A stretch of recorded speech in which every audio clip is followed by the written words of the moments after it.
no, yung executive secretary tungkol sa GAA, the most corrupt budget in the entire history of our country. So nagpapanik na itong mga ito. Yung mga magkakakuntsaba yan. And if you think that there is a separation between the legislative and the executive, that's no longer true. Hindi na totoo yan. Nakita natin yung press con kahapon ni Bongbong Marcos na dinidepensahan niya yung impeachment. Nagkukunwari siya na hindi, 'di ba? Meron siyang acting na ganon. Pero yun kasi yung mahirap kapag ka-drug addict ang kaharap mo eh. Hindi nagbabasa eh. Hindi nagbabasa ng history to mga ito eh. Komunista yung kaharap nyo, tingin nyo, kaya ninyo mag-isa, di ba? They're going to round up all of this, no? Ito mga kongresista nito. Ito yung mga unahing papatayin nila, no? So, nakangiti sila ngayon, ingiti-ngiti, pero wala. Ang mga komunista ganito kasi, I'm not saying all communists, ha? Ang sinasabi ko, CPP, kasi may mga kilala akong komunista na babait, no? Yung mga taga-ibang bansa, mga kaibigan ko pa nga, pero hindi walang armed component. So, ang komunista kasi, cut off na sila, nakita mo naman yun very deceitful, di ba? Mga sinungaling. Pinahihina ninyo ang institusyon. If we give you the benefit of the doubt, nagagamitin nyo yung pera na pinamudmod ni Martin Romualdez sa inyo na meron kaming pruweba, ilalabas namin yan, no? Meron bang accountability? Meron bang resibo yan? Hindi. Walang resibo yan, no? Yan yung skandalo ng kongresong ito. Ma'am, doon po sa pag-announce ng impeachment complaint, yung pag-transfer mula sa House to Senate, nakuhanan po ng video na gumaganon yung mga makakaliwa sa plenary, yung Makabayan Bloc. As an advocate po at a hardliner, kagaya po ni Pastor Apollo C. Kibuloy sa laban natin kontra CPP, NPA, NDF, ano yung optics na yun, ma'am, na pinapakita na pumapalakpak ang Makabayan Bloc sa announcement na impeach na si VP Sara Duterte sa House? MJ, idadagdagan ko yung information ng mga kababayan natin. May mga informants ako sa all over. No? Sa BJMP, meron akong informant doon. At sinabi niya na nagdiwang ang mga CPP, NPA, NDF na nandun sa loob kasama si Vic Ladlad, si Adelberto Silva, mga high-ranking CPPN members. Si Adelberto Silva is the highest-ranking NPA sa Pilipinas. Si Vic Ladlad, Central Committee, and parang number 2 or 3 siya sa Pilipinas ng CPP, yung hierarchy. Nagdiriwang sila at na-catch niya yung pagsabi na nagtatagumpay sila. So, yung sinabi natin kahapon nung nagkasama ko sila Hana, totoo yon. I'm really sad to tell our our countrymen, na ang ating bansa ay isa na pong komunistang bansa. It is being run by the CPP, NPA, NDF. Marami pong telltale signs. In fact, a lot of people already notice it. Ang Pilipinas ngayon, hindi na yung Pilipinas dati. Ibang-iba na yung pakiramdam. Wala nang batas. Ganyan ang mga komunista, wala silang respeto sa democratic processes, yung pagbusal sa media, pagbusal sa malayang pamamahayag, sa free expression, yung sino ba yung mga top na enemies nila, di ba? Sino yung pinaka-fierce na kalaban ng CPP? Si Pastor Kibuloy, where is he now? He's in jail. Sila ang nagmaniobra niyan, etc. So yung kahapon si PRRD, no, na under his term of office na pabagsak niya ang CPP, NPA, NDF, hinahabol siya ngayon ng for instance ng ICC. Si Cristina Conti na isang urban operative ng CPP ay legal advisor sa ICC. Tapos si Mayor Inday, si Vice President natin, very fierce, under her watch as a mayor, naging insurgency free ang Davao City, no? Unthinkable noon yon kasi very bloody, no, ang Davao noon sa CPP.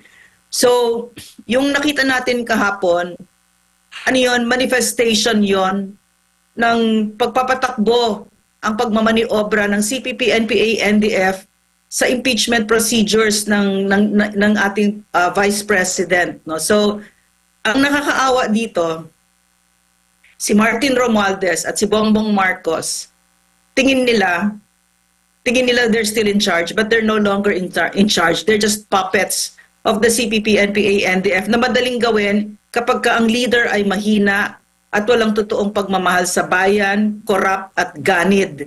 Di ba sila yan? So madaling madali. No?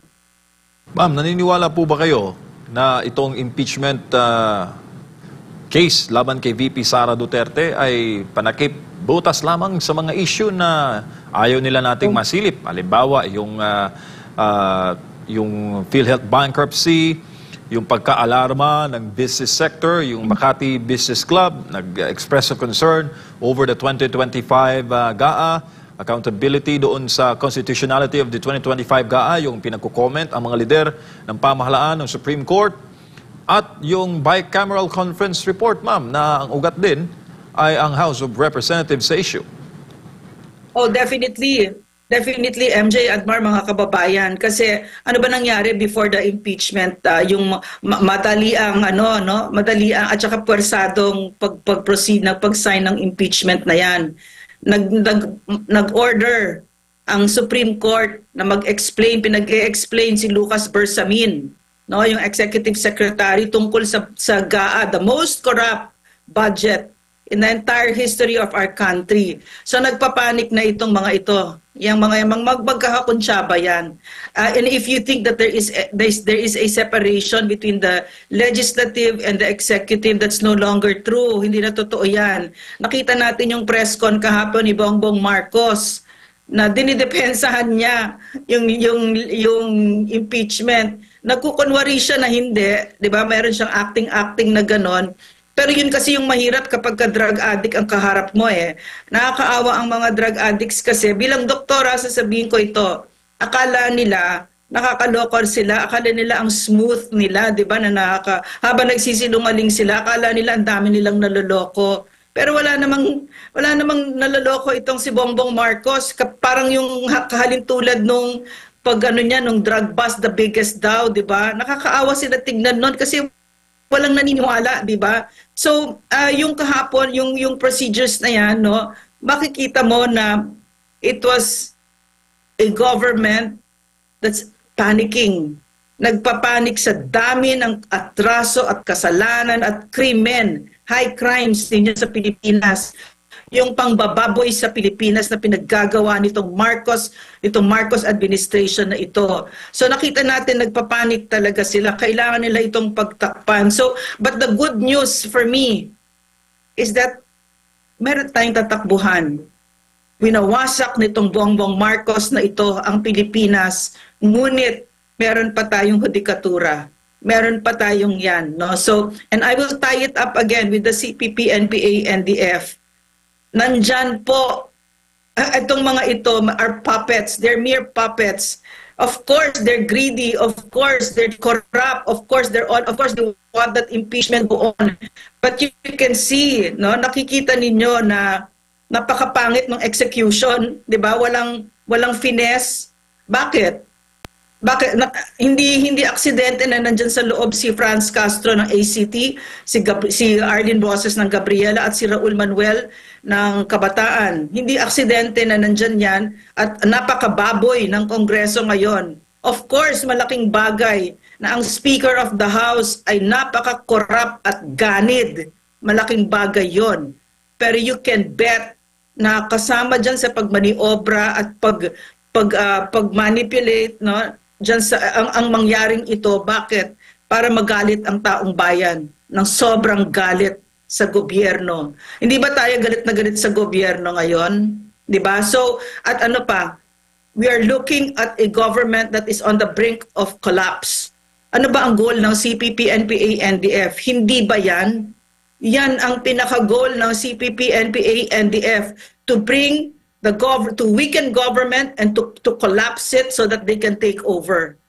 So this is what we're seeing right now. Magkakadikit po lahat yan. Opo ma'am, lalo pat alam naman po natin ma'am na bumoto karamihan sa mga Pilipino dahil po sa pangako ng continuity. Pero yan ma'am, iba yung naging continuity. Palakpakan silang lahat sa plenary. Ano kaya ang magiging tugon yan, ma'am, ng NTF-ELCAC as former na official po ng task force na binuo ng Duterte administration laban sa CPP, NPA, NDF? Hopefully there's going to be some response, no? But again, as I told you, MJ, at this point we're all holding the line. Habang nandyan si Bongbong Marcos, we're all holding the line. Kasi katulad ng sinabi ni Pastor, no, I was listening to the political ad of Pastor. No, ano ba yung power na yan? Yung power na hinihingi namin, yung tiwala na hinihingi namin sa kababayan natin.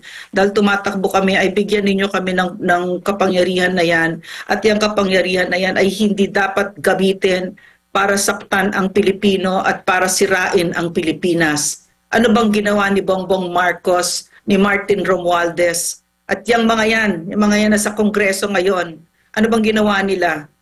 Winawasak nila ang Pilipinas kasi naman, wala talagang utak itong mga ito. Sa lahat naman na kakaalyaduhin mo, teroristang organisasyon, sana na lang nakipag-alyado sila sa Rotaract, di ba? Or sa Rotarians, or sa mga Lions, mga ganyan. Sana ganun na lang, no? Or kay OJC, gagandang Pilipinas. Pero dahil napakaganid and because they need their attack dogs against the Duterte to reach their goal of perpetuating themselves in power and to get away with horrendous plunder. We need a new word because plunder is not enough for what these people are doing. No, so this is what we're seeing. Look at that, clapping. These are representatives, but that's the good news. That's the good news. Very, very good news, no? Nandyan na, nakasulat na, may resibo na, nag-sign sila. Yung mga nag-sign dyan, going towards an election, ang sinasabi nila, mga magnanakaw kami. Pwede ninyo kaming bilhin. Tapos meron pa mga naglalabas ng mga statement na pinapaganda pa nila yung spin. Ginagawa daw nila ito para sa bayan, para meron daw. Hindi, katiwalian yan. Plunder yan, 'di ba? Tsaka yung pera na ninanakaw ninyo, meron bang accountability yan? May transparency ba tayo diyan? Pinahihina ninyo ang institusyon. If we give you the benefit of the doubt, nagagamitin niyo yung pera na pinamudmod ni Martin Romualdez sa inyo na meron kaming pruweba. Meron kaming pruweba. Ilalabas namin 'yan, no? Meron bang accountability? Meron bang resibo yan? Hindi. Walang resibo yan, no? Yan yung skandalo ng kongresong ito. So, pinakita nitong mga ito sa Pilipino, going towards an election year, wag ninyo kaming bobotohin kasi mga magnanakaw kami. Yun. Napakaliwanag. Ang ganda-ganda kasi, MJ Admar, mga kababayan. For example, I was going to campaign actively para doon sa katiwali ni Stella Kimbo, kasi si Stella Kimbo marami siyang evidence ng stolen wealth, no? Hindi mo napakarangya, 'di ba? So I was going to campaign for Maan Chodoro, the wife of Marcy Chodoro, kasi akala ko magkalaban sila eh. Hindi pala nag-sign siya, 'di ba? Nag-sign siya. Kahit na ano pa yung kwento dyan, ito yung kwento kung bakit nasira ang Pilipino sa mga taong yan na walang prinsipyo, walang paninindigan. They do not have the fierce courage to say no to dirty money. Fortunately, gratefully, there was this pocket group of congressmen who did not do it out of principle. Merong iba na hindi nag-sign, katulad nila Migs Nograles, kasi wala lang sila dito. So, pero kaalyado pa rin yan nila Tambaloslos, di ba? At mga operatives niya yan. So, that's my point. Maraming blessings dito. And we should, it's costing us so much. Napakasakit itong nangyayari. Matuto naman tayo. Let's get something good out of it, and I think that's the point. Ma'am, meron pong bagay na kataga dito yung tinatawag na tactical alliance. Basahin ko lamang po yung pakahulugan. Ng katagang yan. Yung tactical alliance sa isa pong pansamantalang pagkikipag-alyansa sa pagitan ng dalawang panig upang makamit ang isang partikular na layunin. Karaniwan itong ginagamit sa politika, negosyo at digmaan kung saan ang mga partido na maaring may magkaibang interes o pananaw ay nagkakaisa para sa isang specific na estratehikong layunin. Nakikita niyo po ba ito, ma'am, na akma ang tactical alliance sa mga nagaganap ngayon sa Marcos government? Very much so, MJ, Admar, mga kababayan, very much so. Yung kasabihan na politics makes for the strangest bedfellows. Di ba nakakatawa ngayon kasi yung mga dilaw ay ngayon kakampi si Marcos na all their lives ay dictator sa, di ba? Marcos ibagsak, di ba? Kahit yung mga pula ngayon, di ba? So, kahit yung mga oligarchy na dati galit na galit sa mga Marcos ngayon, andyan sila, di ba? In other words, tactical alliance means gamitan, naggagamitan sila. At nagsanib puwersa po ang mga kalaban ng Pilipinas. Kasama dyan ang USA, ang CIA kasama dyan. Kasama dyan ang... Marami silang nagsanib puwersa. Pero meron bang kasing organized ng CPP, NPA, NDF? I don't think so. Wala. Na bawat sektor ng lipunan nandyan sila. Meron nga sila sa call center eh. Tapos iisa lang ang kumukumpas sa kanila, Central Committee. So, very organized, very isang galaw, isang sayaw, very highly choreographed. Ang galing ng pagka-choreograph. 'Di ba? So, diyan tayo na meligro na ang gobyerno natin, itong si Bongbong Marcos at si Tabaloslos ay nag-tactical alliance sa isang komunistang organisasyon. Kasama diyan mga oligarkyo, mga drug lords, mga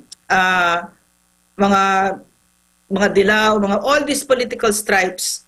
Pero gusto ko sabihin sa kanila, syempre mga drug lords, mahirap kausap yan. Ang bansa natin ngayon ay namemeligro.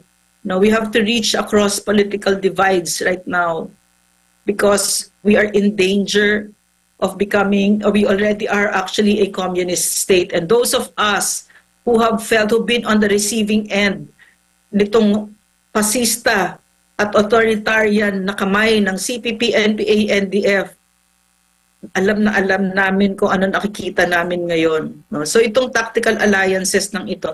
Ang hirap kasi, maganda yung tactical alliance kung ethical siya. Alam mo yun, kung ethical. Kasi maganda yung hindi tayo nag-aaway-away. Mas maganda pa rin yung nagkakaisa tayo. So I guess in life, that's what you call it, diba? Tactical alliance. So you don't want Duterte, you don't want whoever, diba? But here in this point, let's get together for our children, for our democracy, let's get together, diba? Dito, let's our shared ground, diba?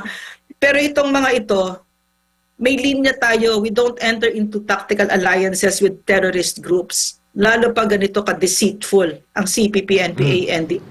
Ma'am, isa po sa mga dapat tandaan ng ating mga kababayan, ang tactical alliance po ay pansamantala lamang at maaring mabuwag kapag nakamit na ang layunin o kapag hindi na ito kapaki-pakinabang sa parehas na panig. So mananatili pa rin silang kalaban ng gobyerno. Ma'am Lorraine. Yes, of course. And in fact, nakikita na natin ngayon na kampi sila. May isang parte ng CPP na nagkukunwari na kaibigan ni Martin Romualdez at ni Bongbong Marcos, pero meron isa dito naman na parte na organisasyon nila na tinatamaan din sila, di ba? Nakikisakay na sa mga issues ngayon kasi nakikita nila speaking up. So, inaano na rin sila, binabatikos na rin sila. And what else? What else? Why are they there? They're there to get money. What for? To recruit our children para lumaban sa gobyerno. Tumigil ba yon? Hindi yan tumigil. Sa BJMP mismo, habang nangyayaring itong kaguluhan ito na orchestrated by the CPP, NPA, NDF inside Congress and also outside with the help of, iisa nga sila, pinag-aaway, pinagsasabong ang Marcos, Duterte, magulo, di ba? There's hatred and division. In the shadows, ano nangyayari? Pumupunta si Franz Castro, Arlene Brosas, sa BJMP at kinakausap ang mga NPA doon. Si Vic Ladlad at saka si Adalberto Silva and other high-ranking officials doon. At pag umalis sila, ang sabi sa amin, itong mga NPA doon lumalapit sa mga drug lords at humihingi ng campaign money. Di ba? So, ganun ang galawan ng mga ito. So, tactical alliance na yan. Pero pagkatapos nito, pag sila ay nagwagi, at ang hirap kasi itong mga ito, hindi nagbabasa Hindi nagbabasa ng history itong mga ito Komunista yung kaharap nyo, tingin nyo, kaya ninyo mag-isa, di ba? they're going to round up all of this, no? Ito mga kongresista nito, ito yung mga unahing papatayin nila, no? So, nakangiti sila ngayon, ingiti-ngiti, pero wala ang mga komunista ganito kasi I'm not saying all communists, ang sinasabi ko CPP kasi may mga kilala akong komunista na babait, no? Yung mga taga-ibang bansa, mga kaibigan ko pa nga, pero hindi walang armed component.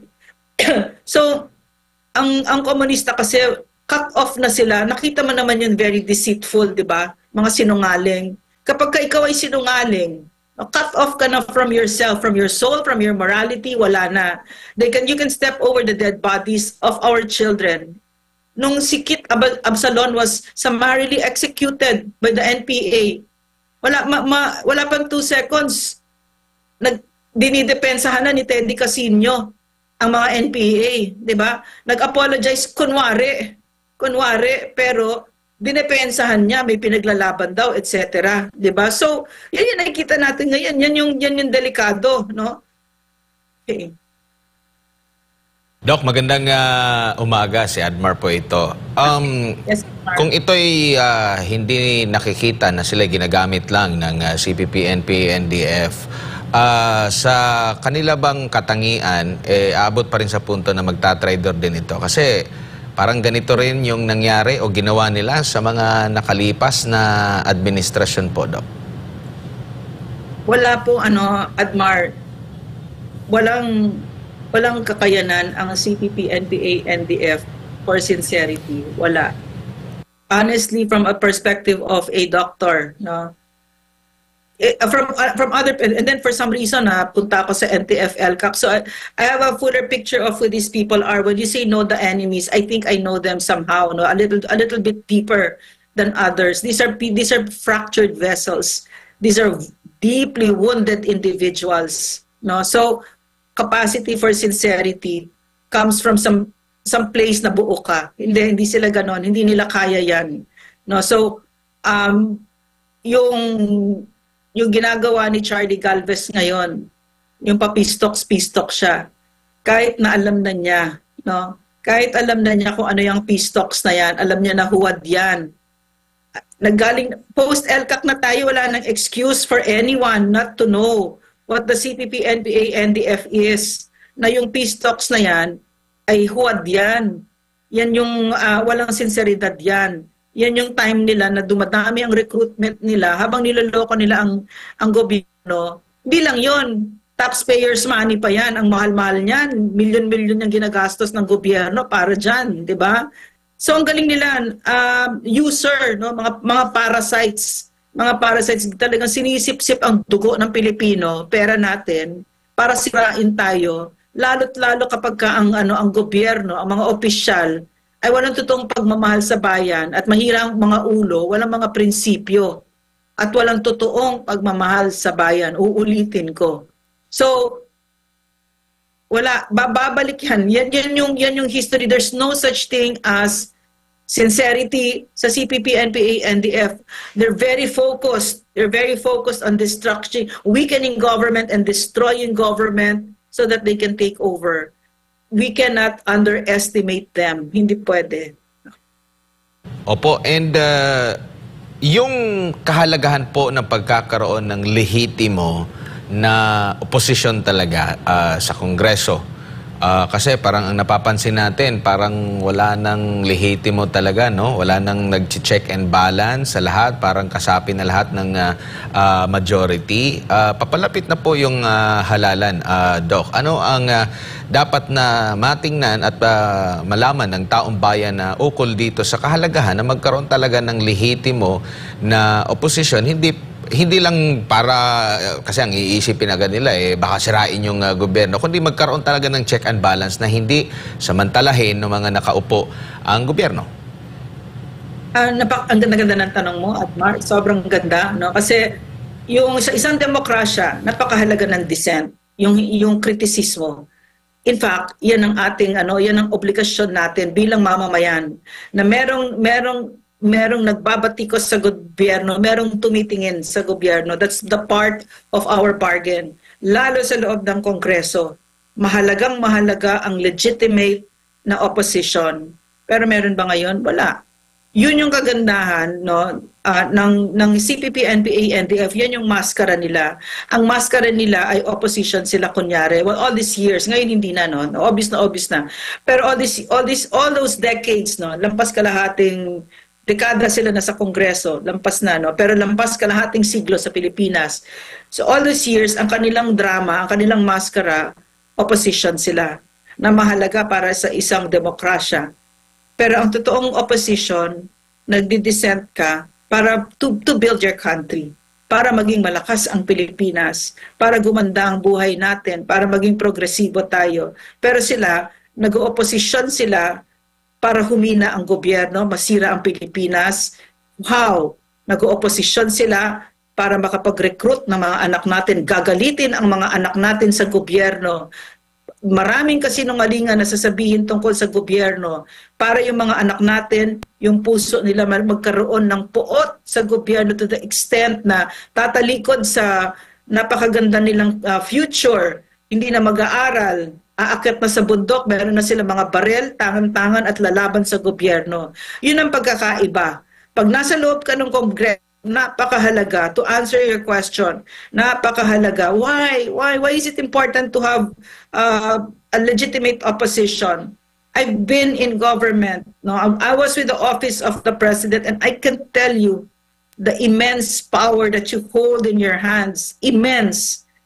Biro mo, undersecretary lang naman ako, di ba? Pero aakyat ako ng bundok, makikita ko, but wala pa yung prinamis natin na schoolhouse dito. In 2 months meron. Sinabi ko lang yon. Biro mo, kumembot ka lang ng konti, di ba? So you have that kind of power in your hands. Now, imagine that, you don't even need to imagine anymore, we can see it, that power in the hands of someone who doesn't love his country at gagamitin niya para magnakaw sa Pilipino at hindi para magsilbi sa Pilipino. In other words, ang state, ang gobyerno, one more example, I'm sorry, KOJC siege. Ramdam natin yung put on our faces ng PNP. Ramdam natin yung karahasan ng gobyerno. Ramdam natin yung kapangyarihan ng gobyerno na ginamit sa mga ordinaryong mamamayan. Napakasakit. Nakakatakot, di ba? Nakakatakot yung andun lang ako sa taas ng building ng KOJC noon at 3:30 in the morning to see this phalanx of PNP fully armed, libo-libo sila. Tapos wala sa atin, may baril, walang anything. Yun ang kapangyarihan ng gobyerno. So, mahalaga ang may oposisyon sa gobyerno. Ang mga batas natin, yung Constitution, is the defense of ordinary citizens against government. It's our protection against government. My freedom of expression will not be hampered by government because government has immense power and immense resources to do just that. And we have already been experiencing that under the Marcos administration. Why? Because, well, they're greedy, they're corrupt, they don't really love our country. There's no love for country. There's no service to the Filipino people. And why else? Because it's the CPP, NPA, NDF behind these puppets. They're the ones pulling the strings of Marcos and Romualdez and all these corrupt government officials. Opo, and meron po bang ma'am, kayong information na sa darating na halalan, meron ding mga, kasi nabulgar na itong mga kilala na mga party list na sinasabing konektado sa CPP, NP, NDF. Meron din po ba silang hakbang na ginagawa na meron kayong information na meron din silang ibang party list na hindi pa masyadong kilala sa taong bayan na dapat ding mag-ingat ang ating mga kababayan? Yes. Yes, correct. Correct. Hindi na lang sila kabag, hindi na lang sila kabataan, wala nang anak pawis na tanggalan natin, hindi na lang sila bayan muna, Alliance of Concerned Teachers at saka Gabriela. Sumisimple sila ngayon. Maraming party list ngayon ang CPP, NPA, NDF. And once nasuyod na yan mga former rebels natin at saka ng intelligence community natin, ilalabas natin yan. Sasabihin natin sa Pilipino, itong mga nasa likod ng mga party list na ito ay CPP, NPA, NDF. No? So wag niyo silang bobotohin. And of course, actually, strategically, no, mas maganda lang na sabihin mo kasi isang party list lang naman ang bobotohin ng bawat botante.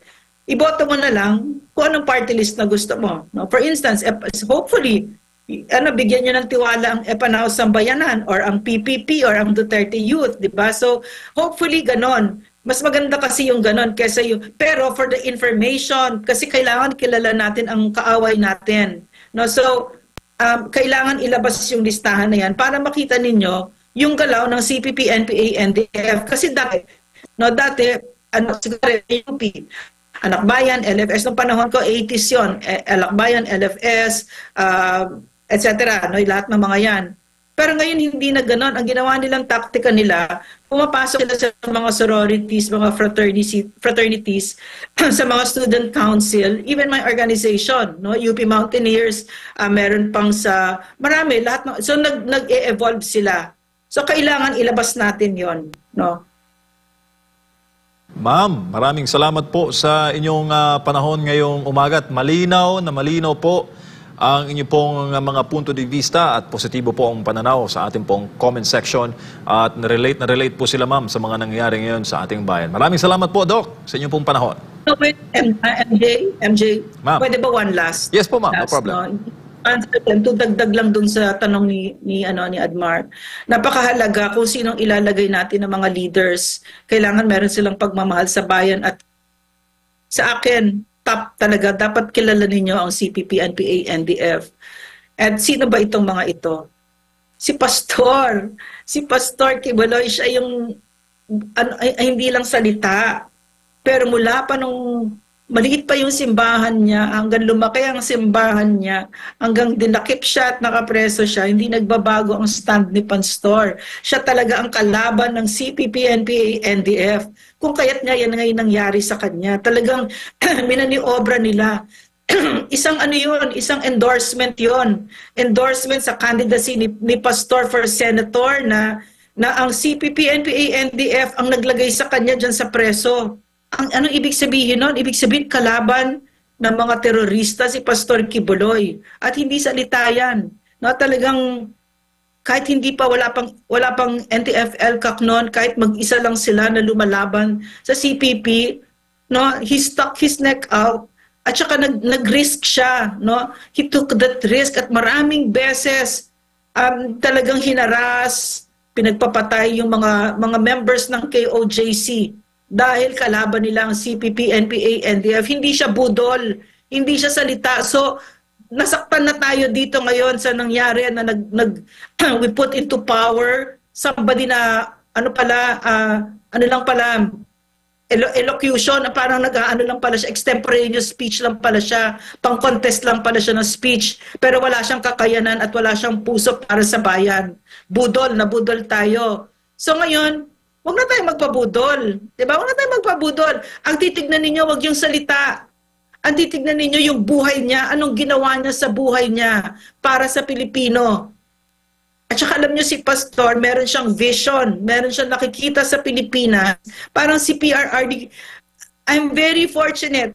I really feel so blessed, so blessed. I don't even know why I was given that gift to be close to these two greatest men in the Philippines. Pastor Quiboloy and PRRD, that I know them so well. There were times when kami tatlo lang nag-uusap, no? They would call me and mag-uusap kami. And I was exposed to their hearts, to their minds. And if you look at Pastor, you're looking at PRRD. It's the same. It's the same. Yung pagmamahal sa bayan, lalo na ngayon that they're both in the last chapter of their lives. Talagang ibinibigay na nila sa buhay, yung buhay nila para sa Pilipinas. Wala nang iniiwan para sa sarili. 'Di ba? So, yan yung ibig sabihin kasi ng Senex. Yan galing siya sa salita Senex, meaning elder. Pag sinabi mo elder, isang tao na dumaan na sa buhay, na he's very wise, malalim na yung alam niya sa buhay, and his knowledge is malaki na at malalim at compassionate at matapang at gagawin niya para sa bayan, hindi na para sa sarili niya. And merong vision si pastor. For example, yung bullet train from Tawi-Tawi to Batanes. At hindi lang drawing yan. Bullet train, para sa atin yon. Hindi lang drawing kasi umupo na siya, may mga consultant siya, and it's possible. Pwedeng gawin. He can pass a bill for that and it's so doable. Kasi si Pastor, hindi siya salita. Parang si PRD, hindi siya salita. Puro siya gawa. Puro siya gawa talaga. At resibo yan. Makikita mo sa buhay niya. And small things, big things, no? Yung kagandahan kasi kay Pastor that I admire so much, nung na-incarcerate siya, siguro ang balita ko, first or second day, okay na siya. Excited na siya ulit, no? Ako naiyak pa ako, naiyak talaga ako until I heard na he was okay. And ano pa siya pa nagsabi sa atin, tatag lang. And I have clung on to that word for so long because this is such a nightmare what this country is going through now. Pero lagi ko sinasabi sa sarili ko, tatag lang, tatag lang. At yun yung binigay ni Pastor sa atin, no? Tatag. At saka yung kanyang pangarap para sa Pilipinas. When I was working in government, one of the most horrifying things that I saw, sitting with government agencies, napakaliit ng mga pangarap nila para sa Pilipinas. Minsan oras yung meeting namin only for me to get what? Those are your goals for the Philippines? Ganun kaliit, di ba? And then they meet those goals and then they think they've done something. Actually, wala, di ba? So, we need leaders who are aspirational, no? Like parang si PRD nun, pag-upo niya, pwede pala yun. Pwede palang yung golden age of infrastructure. Pwede palang libre ang ating college education. Pwede palang mabagsak ang CPP, NPA, NDF, di ba? So you need people who will push our country forward. You need people with that vision, and that is Pastor. So, hindi ako kasapi ng KOJC. Hindi ninyo kailangan maging kasapi ng KOJC. Hindi ako tatagal sa KOJC ng ganito katagal kung sila ay walang respeto sa mga paniniwala ko. Never, not once did they preach to me with their words. No. There's no agenda. There's none. So, and Pastor is the same. Otherwise, hindi sila magiging katulad ni Pastor, di ba? Kung KOJC sila. So, ang sinasabi ko dito, KOJC siya, hindi tayo miyembro ng KOJC. Pero lampas ang KOJC, yung pagmamahal nila sa bayan, yung respeto. Mahal na mahal ng mga Muslim si Pastor. Mahal na mahal. At saka magkaibigan sila ng Iglesia ni Cristo, di ba? At saka ng mga ibang religion. So, ganda, di ba? Ang ganda ng Pilipinas na yung adhikain natin. So, siguro, I'll stop already. Thank you. Thank you. Opo, ma'am. At ang mga korap lang, ma'am, mga korap at mga NPA lang ang hindi boboto kay Pastor sa darating na eleksyon.